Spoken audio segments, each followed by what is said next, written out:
தாய் தமிழ் உறவுகளுக்கு வணக்கம். தமிழக வெற்றிக் கழகம் ஆட்சி அமைக்க குதிரை பேரம் செய்து வருகிறது.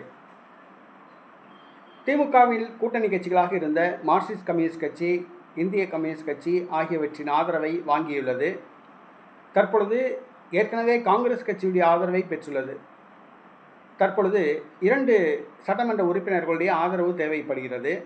இதற்காக உதிரி கட்சிகளிடம் குதிரை பேரம் நடத்தி வருகிறது தமிழக வெற்றிக் கழகம்.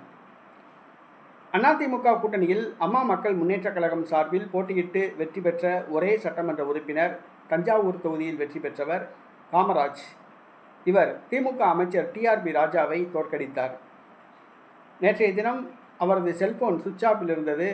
சில மணி நேரங்கள் காணவில்லை. அவர் தமிழக வெற்றிக் கழகத்துக்கு ஆதரவு அளித்த கடிதத்தை கவர்னரிடம் சமர்ப்பித்தனர் தமிழக வெற்றிக் கழக தலைவர் உள்ளிட்ட நிர்வாகிகள். ஆனால் டிடிவி தினகரனோ தன்னுடைய கட்சி எம்எல்ஏவை கடத்திவிட்டதாக புகார் கூறினார். இறுதியில் காமராஜ் நேரடியாக வந்தார். தன்னுடைய செல்போன் தொலைந்து விட்டதால் அம்மா மக்கள் முன்னேற்றக் கழக தலைவர் தினகரனை தொடர்பு கொள்ள முடியவில்லை என்று கூறினார். பின்பு அவர் தான் அதிமுகவை ஆதரிப்பதாக தெரிவித்தார்.